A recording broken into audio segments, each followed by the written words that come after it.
기도의 말씀을 좀 전하고자 합니다.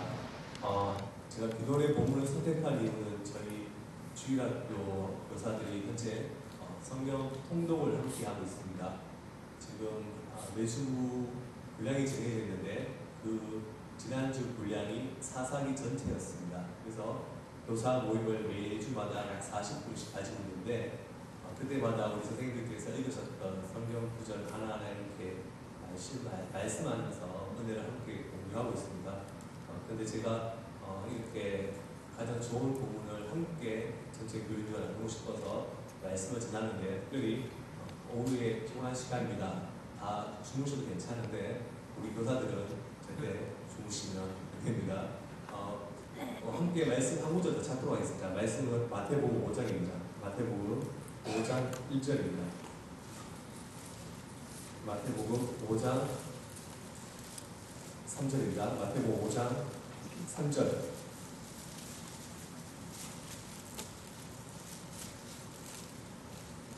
마태복음 5장 3절입니다. 신약성경 페이지입니다. 함께 읽겠습니다. 시작. 심령이 가난한 자는 복이 있나니 천국이 그들의 것이며. 아멘. 우리 주님께서 공생의 사역을 시작하면서 가장 큰 인파가 모인 장소라고 짐작되는 곳이 방금 저와 여러분이 읽었던 본문 마태복음 5장입니다. 가장 인파가 모인 그곳에서 예수님께서는 8가지 축복의 말씀을 선포하고 계십니다. 이를 가리켜 우리는 그것을 산상보훈이다 혹은 산상수훈이다, 팔복이다 이렇게 부릅니다. 팔복소도 가운데 가장 중요한 말씀 3절이죠. 심령이 가난한 자는 복이 있나니 천국이 그들의 것입니다. 심령이 가난한 자는 복이 있다. 이 말씀에 대해 생각해보면 복은 물질적인 복이 아니라 바로 영적인 복을 의미합니다. 천국이 그들의 것입니다 라는 말씀을 통하여 분명히 천국을 소유한다는 것, 즉 신령한 복, 그것을 우리가 확인할 수가 있습니다. 심령이 가난함이 천국의 시작이 된다. 이 말은 무슨 뜻입니까? 구원의 첫 출발, 믿음의 첫 단추, 믿음의 첫 걸음이 바로 심령이 가난함에서 시작된다라는 것입니다. 심령이 가난한 자는 하나님 밖에 의지할 수 없기 때문에 바로 거기서부터 구원의 첫 단추가 이루어지는 것입니다. 그러므로 모든 것을 내려놓고 포기하고 창조주 하나님, 구원자 하나님을 바라보고 의지하는 것, 그것이 바로 심령이 가난한 자의 모습이고, 심령이 가난해지는 그 순간에 우리는 하나님의 말씀을 받게 됩니다. 바로 심령이 가난해지는 그 순간에 하나님의 말씀을 들을 수가 있는 것입니다. 가난하다라는 것은 에르노의 의미며 자신이 정말 낮은 존재이고, 또한 나는 하나님의 도우심이 전적으로 필요한 그러한 존재입니다라는 것을 아는 것인데, 이 모든 표현들을 한 단어로 정의하면 바로 겸손입니다. 그래서 심령이 가난하다, 이것을 한 단어로 바꾸면 겸손하다라고 바꿀 수가 있습니다. 우리가 여기서 한 가지 기억할 것이 있습니다.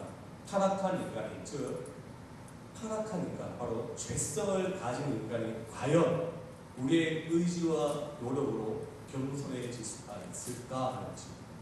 우리는 사실 이 문제에 대해서 심각하게 답을 해야 됩니다. 타락한 심령을 가진 인간이 과연 정말 겸손해질 수가 있을까? 인간은 스스로 겸손해지기 위해서 만든 것이 있습니다. 바로 종교입니다. 그래서 어떤 사람은 산에 들어갑니다. 산에 들어가서 혼자서 열심히 돌을 닦습니다. 10년, 20년 돌을 닦습니다. 그런데 그 산에 또 다른 사람이 겸손해지기 위해서 그 산에 찾아오는 순간 10년, 20년 그 돌을 닦았던 그 사람의 내공은 하루아침에 무너집니다. 왜냐하면 그 사람이 찾아온 순간부터 내가 너보다 이 산에서 몇 년이나 더 돌을 닦았는데 그에서 비교를 하면서 절대 사람은 스스로 겸손해질 수가 없습니다. 창세기 3장을 기억해 봅시다. 창조주 하나님 말씀을 겸손히 받아들이지 않고 반역한 존재가 누구입니까? 바로 우리 인간입니다. 하나님의 말씀을 듣지 않고 순종하지 않는 것이 바로 타락한 인간의 죄악된 본성입니다. 우리가 읽었던 사사기 본문에 들어가기 전에 우리는 기억해야 됩니다. 우리는 어느 누구도 가난해지기 원하지 않는다.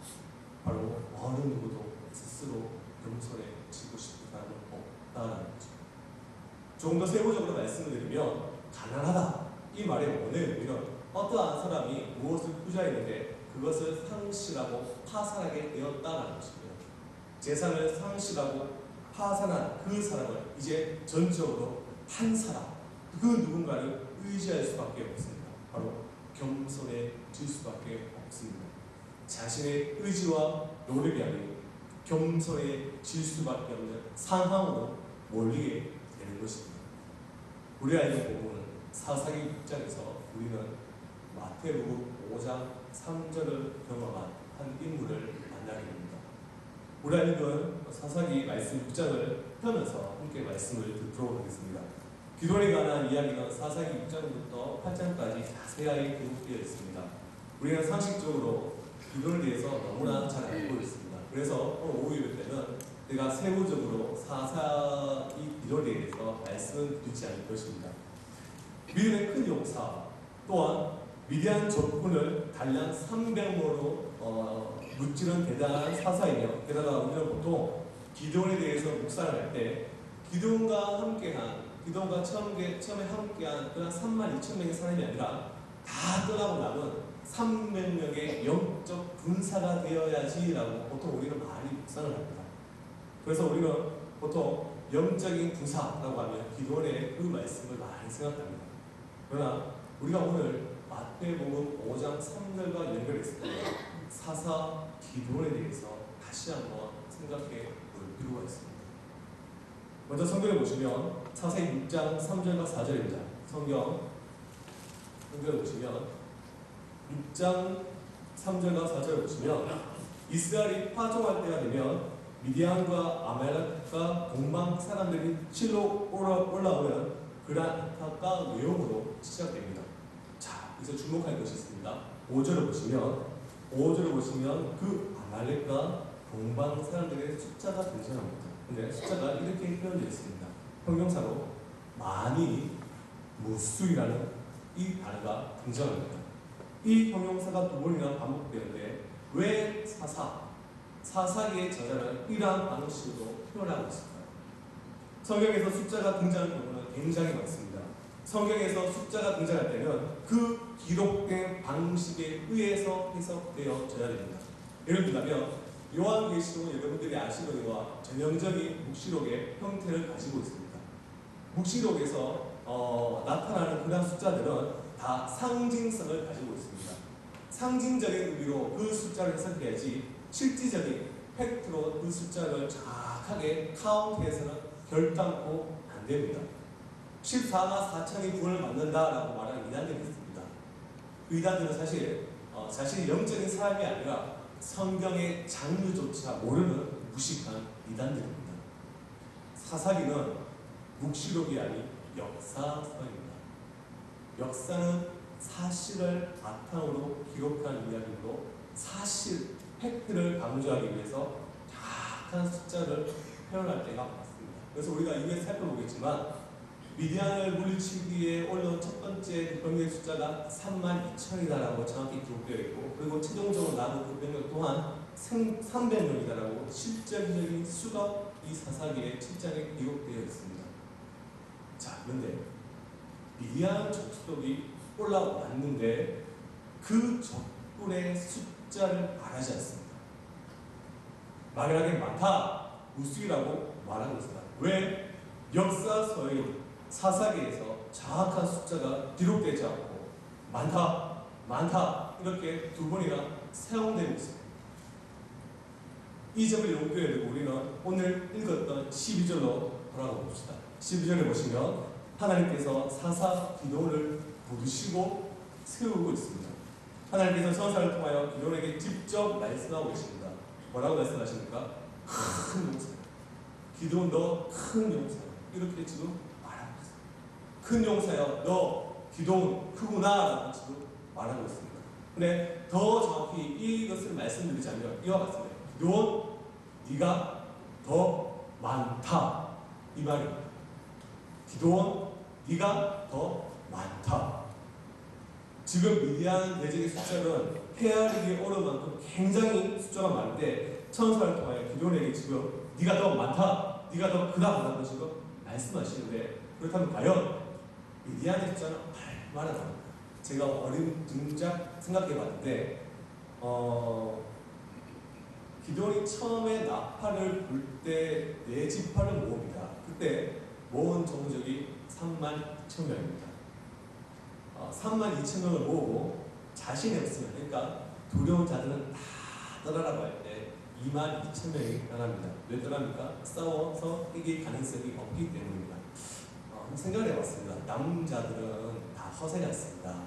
남자들은 허세였기 때문에 남자들이 싸움을 하면 보통 2대1은 싸울 수 있다 이렇게 생각합니다. 2대1쯤은 내가 지더라도 그 두 명에게 치명타를 입힐 수 있겠구나라고 생각을 합니다. 그런데 3대1 되면 말이 달라집니다. 웬만하면 싸우지 않고 다 대화하고 좋게 끌고 갑니다. 그러면 지금 32,000명이 모였기 때문에 곱하기 3을 하면 어림짐작 지금 미디안의 숫자는 약 10만 명에 가깝다라고 볼 수가 있습니다. 그러면서 여호와 하나님은 기도원 고작 한 명을 부르면서 네가 더 크다, 네가 더 많다라고 말씀하시는 이유가 무엇일까요? 12절 하반절에 말씀해 보시면 그 답이 나타납니다. 여호와께서 너와 함께 하시기 때문이다. 대적이 아무리 크고 많다 할지라도 나 여호와가 너와 지금 함께 있다 라고 말씀합니다. 자, 여기에 있어서 기도원의 반응을 살펴볼 필요가 있습니다. 이 말에 기도원은 아멘으로 응답하고 하나님께 나아가고 있습니다. 15절 봅시다. 15절을 보시면 6장 15절입니다. 6장 15절을 보시면 기도원이 그에게 대답하되 오 나의 주여, 한마디로 주여는 오 주여입니다. 감탄사가 어전합니다. 근데 오늘 아시겠지만 우리 권사님들, 장로님들 인생에 있어서 알 수 없는 풍랑이나 어려움이 찾아올 때 하나님 어떻게 고백합니까? 하나님 힘든 일을 고백하지 않고 바로 오 주여 이렇게 고백을 합니다.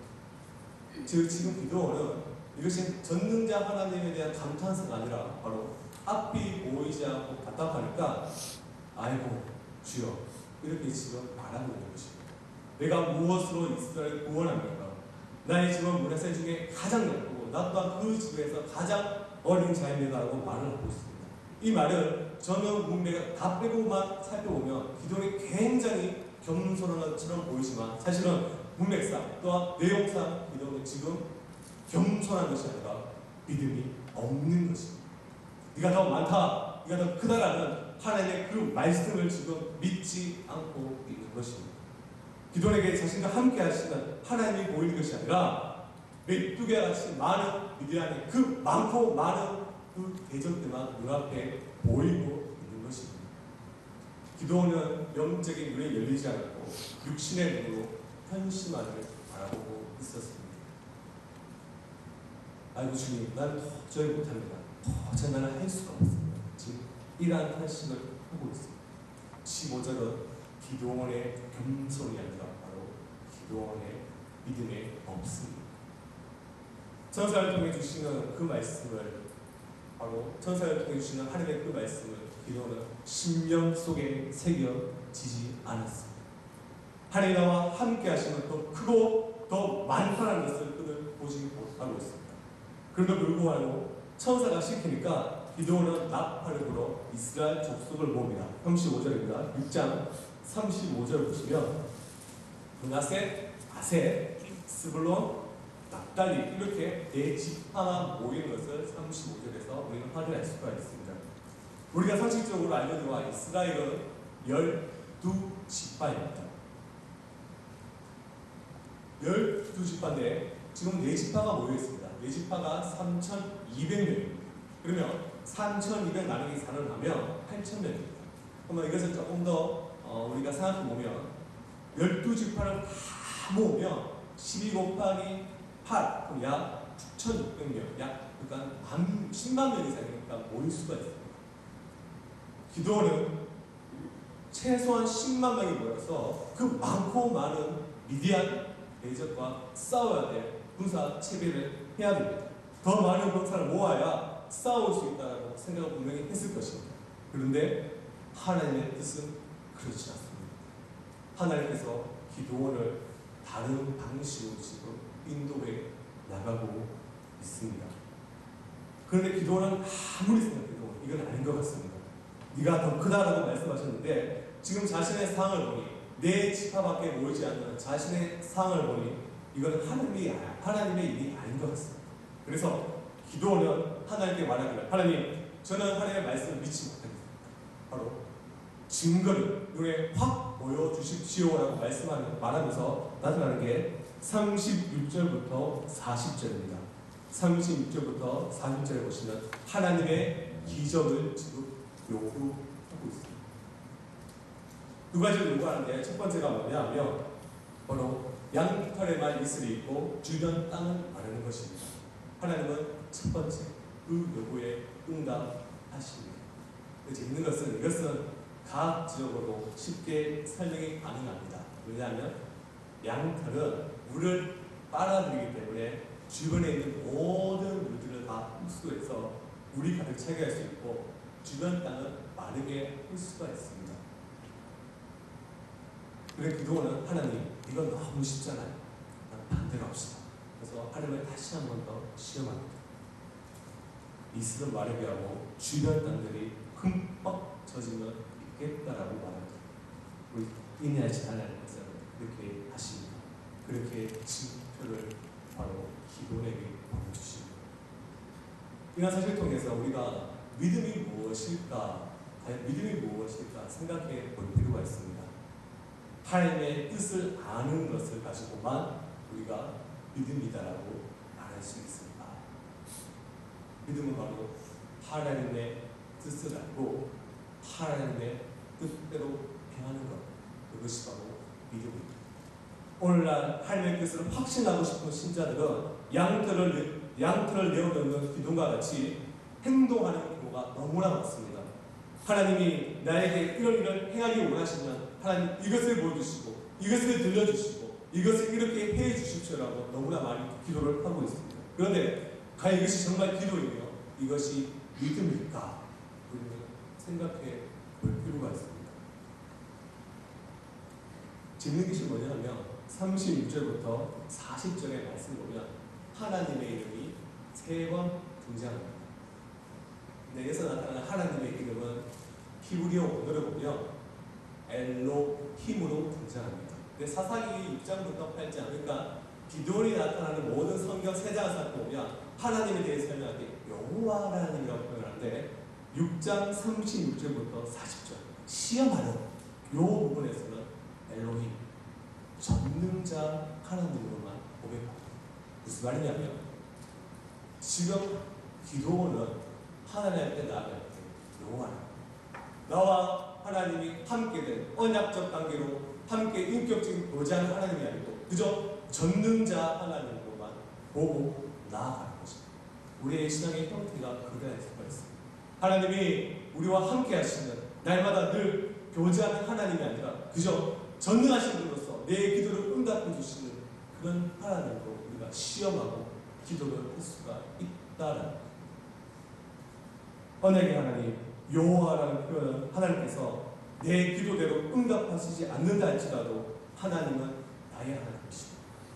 나는 당신의 백성이라는 것을 고백하는 것입니다. 나의 왕이시고 나의 아버지이신 여호와 하나님께서 더 나은 길로 나를 인도하실 것을 믿고 기도하는 것, 이것이 바로 언약 백성, 구원받은 자의 신자의 신앙의 형태이고 올바른 믿음이며 신앙의 태도입니다. 우리는 기도를 통해서 이러한 모습을 살펴볼 수가 있습니다. 자, 다시 이제 우리가 돌아와서 기도의 모습을 조금 더 세부적으로 살펴보도록 하겠습니다. 하나님을 시험했던 그 기도원이 아마도 그래도 더 많은, 더 큰 문제를 모으고자 노력을 했을 것입니다. 그런데 하나님께서 기도원을 인도하시는 그 내용이 이제부터 기가 막힙니다. 그 기가 막히는 장이 바로 7장에서부터 시작됩니다. 하나님이 이제 기도를 깜짝 놀리십니다. 하나님은 이 순간부터, 즉 7장부터 그의 믿음을 전문과 같이 달려치고 나누고 계십니다. 하나님께서 기도원의 믿음을 어떻게 훈련시키는지 바로 우리가 읽었던 마태복음 5장의 3절 겸손해지기 위해서 훈련을 시키고 있습니다. 2절을 보시면 사사기 7장 2절을 보시면 하나님께서 기도를 이렇게 말씀하십니다. 7장 2절입니다. 너를 따르는 백성이 말고 다릅니다. 너무 많다. 무슨 말입니까? 지금 미디안의 연합 보면 맥두와 같이 너무 많은데 우리는 보자 4지파 32,000명이 모였는데 하나님께서 그것조차도 많다라는 식으로 말씀하십니다. 그래서 하나님께서 어떠한 정치 방법을 취하시니까 두렵고 떨리는 자들 다 집에 가라는 거죠. 전쟁에 나가서 쌀 용기 없는 자들은 다 돌아가라고. 그죠?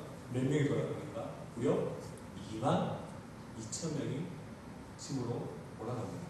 몇 명이 났으니까 10,000명이 났습니다. 하나님은 그것도 상해치 하지 않습니다. 하나님은 그 10,000명을 데리고 어디로 가십니까? 어디로 가십니까?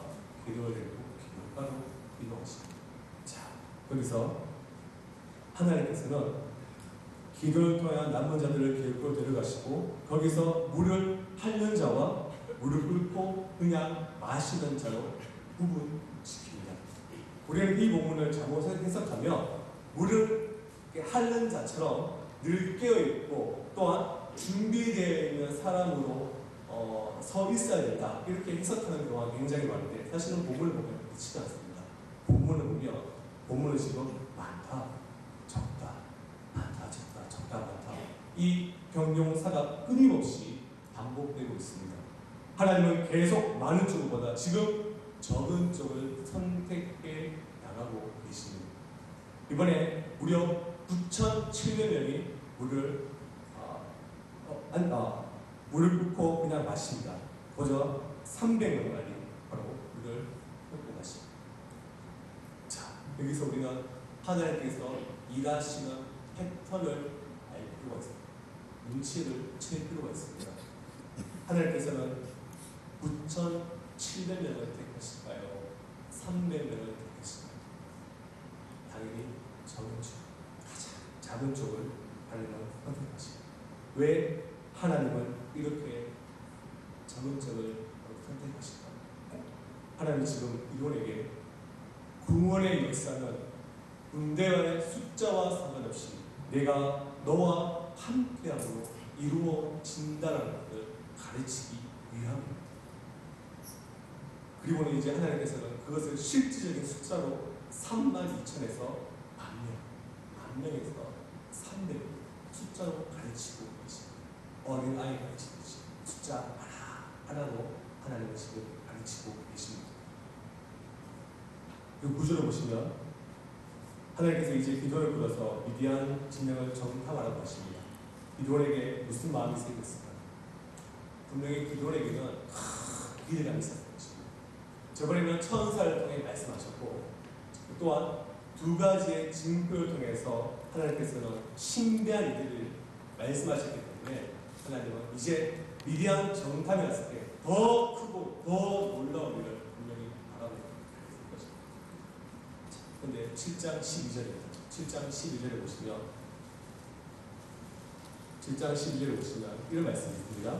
미디안과 아말렉과 동방의 모든 사람들이 골짜기에 누웠는데 메뚜기의 많은 수와 같고 그들의 낙타의 수가 많아 해변의 모래가 많은 같을지 많다가 무려 3번이나 등장합니다. 변한 것이 하나도 없습니다. 미디안은 그대로입니다. 하나님이 보여주신 것은 그들의 숫자입니다.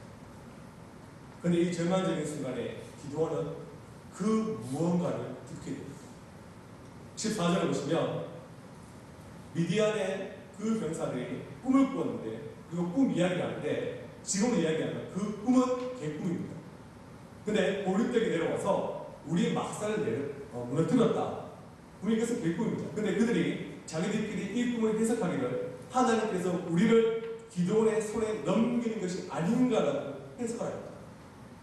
하나님께서 친히 천사를 보내어 내가 너와 함께하겠다. 더 크다라고 말해도 불구하고 믿지 않던 기드온이 이제 내려가고 더 이상 내려갈 수 없는 그 상황이 왔을 때 그 말씀을 믿게 되는 것입니다. 더 이상 믿어지지 않는 그 상황, 내려가고 내려가고 내려가는 그 상황 속에서 기도는 천사를 통했던 그 말씀을 이제 믿음으로 수납을 하는 것입니다. 내려가고 내려가고 내려갈수록 그 상황 속에서 기도는 하나님의 말씀을 듣게 됩니다. 어쩔 수 없이 끌려온 상황 속에서 기도는 그 장소에서 온전히 순종할 마음을 가지게 됩니다. 좋지 않은 상황을 내몰린 그 장소에서 기도는 하나님의 말씀을 심령에 새길 수 있는 그 장소가 되었으며 믿음이 시작될 수 있는 장소가 된 것입니다. 그래서 기도는 이제야 그 말씀을 붙들고 전쟁에 나아갑니다. 이 말씀을 하나님의 약속으로 확신하고 아무런 무기 없이 전쟁에 나가 승리를 하게 됩니다. 대적의 수가 많음에도 불구하고 어쩔 수 없이 내몰린 상황 속에서 하나님을 의지하고 하나님을 만나게 된 것입니다. 천사가 준 말이 아님에도 불구하고 딸랑, 병사, 하위 병사 그 두 명의 말을 듣고 그 말은 그의 심령을 새기고 전쟁에 나가 하나님의 함께 하심을 경험했던 것입니다. 믿음이 없고 겸손한 척 했던 그 기도를 하나님께서 끌고 가셔서 겸손케 하셨고 함께 하시고 말씀을 수납하셨고 그런 믿음으로 하나님께서는 일일이 인도에 나가셨다는 것입니다. 우리의 인생들은 다 봄날과 같은 따뜻한 햇빛을 추구합니다. 그러나 그 따스함이란 봄날의 햇살이라고 하는 것은 추운 겨울이 지나가야 그 소중함을 느끼게 됩니다. 하나님의 함께하심, 하나님의 인도하심, 또한 우리의 믿음의 시작은 언제부터 출발합니까? 우리가 언제 하나님의 말씀을 듣게 됩니까? 가장 낮은 곳에서 우리는 하나님을 만나게 됩니다. 내가 겸손해서 하나님의 말씀을 듣는 것이 아니라 들을 수밖에 없는 그 상황 속에서 하나님의 말씀을 듣게 됩니다. 내가 정말 작다라고 할 때 그때 우리는 크신 하나님을 만나게 되는 겁니다. 그래서 우리 신자는, 우리 믿음을 가진 자들은 어떤 위기와 암울한 상황 속에서도 결코 낭망하지 않습니다. 결코 좌절하지 않습니다. 왜 그렇습니까? 오히려 그것이 우리가 하나님을 만나는 장소, 하나님의 말씀을 듣고 하나님의 임재를 경험할 수 있는 시간이 되기 때문입니다. 말씀을 준비하면서 기도의 모습을 통하여 저의 모습을 다시 한 번 더 살펴보았습니다. 또한 크신 하나님 앞에 다시 한 번 더 감사드릴 수밖에 없었습니다. 많은 예외가 있지만 저의 이야기를 좀 하도록 하겠습니다. 저는 돌아가신 아버지와 그리고 가족을 통해서 하나님을 만났습니다. 개인적으로 저는 그렇게 크게 힘들게 자라는 것 같지는 않습니다. 또한 성격이 그렇게 모나지 않아서 외롭게 자라지도 않았던 것 같습니다. 많은 친구들이 언제나 함께 있었기 때문입니다. 그런데 중학교 시절에 아버지께서 직장암에 걸리시고 저희 집에 이제 어두운 그림자가 찾아왔습니다. 그 어디에도 의지할 것도 없고 또한 모든 상황들이 저를 아버지를 강요할 수밖에 없는 상황으로 몰아가게 하나님께서 만드셨습니다. 그래서 서울 삼성운동원에 아버지와 제가 중학교 2학년 때 처음으로 이렇게 같이 함께 서울 삼성운동원에 올라갔습니다. 아버지께서 수술하시기 전날 의사께서 저를 부르시더니 수술 동의서를 꺼내시면 사인을 하라는 것입니다. 근데 제가 줄거만 알겠습니다. 수술을 할 경우에 실패할 경우 마취했는데 마취 안 끝날 수 있다. 이런 것들이 너무 많은 겁니다. 그때 느꼈는 게 의사도 뭐 별거 없구나 이렇게 느꼈는데 너무 많은 리스트를 보면서 제가 이 서약서에다 과연 사인을 해줬을까? 나의 사인 때문에 혹여나 수술이 잘못되었을 때 이 책을 내가 칠 수밖에 없지 않는가 하는 큰 부담감이 찾아왔습니다. 저는 그때까지도 교회 다녔지만 한 번도 하나님 앞에 진정하게 기도를 드린 적이 없었습니다. 네, 그러한 상황을 맞이하고 제가 제일 먼저 달려간 곳이 어디냐면 그 삼성의료원의 부서탱이에 있는 지하 1층 구조실이었습니다. 그때 처음 내려가서 하나님 나 주셔야 될 것 같습니다. 누가 아무도 제 말 들어주지 않습니다. 그때 처음으로 하나님께 기도했습니다. 낮아지고 내 모인 상황 속에서 처음으로 하나님께 기도했고 그때 전능하신 하나님을 처음으로 경험했습니다. 또한 수술 이후에 아버지께서는 마음이 다 정리되셔서 돌아가셨고 그 위에 모든 생활에도 사실 쉽지가 않았습니다. 하나님께서 저를 계속 구속으로 몰아가셨고 그 구속으로 몰아가실 때마다 내가 아무것도 할 수 없구나, 내가 아무것도 할 수 없다 묻길 때마다 하나님께서 저에게 찾아와 주셨고 늘 위로의 말씀으로 함께 계셨습니다. 그런데 하나님의 이러한 은혜를 박은석 목사님께서는 하나님의 열심이다라고 표현합니다. 하나님께서는 우리의 인생에 우리의 목덜미를 잡으시고 우리를 질질 끌고 갈 때가 있습니다. 아픔의 속에 고통, 슬픔의 그 자리로 끌고 갈 때가 있습니다. 하나님밖에 의지할 수 없는 그 장소로 우리를 자꾸 끌고 가시고 그런데 그것이 그 시간이 거룩한 시간이고 임재의 공간입니다. 하나님은 우리를 그렇게 낮추시고 그리고 크신 하나님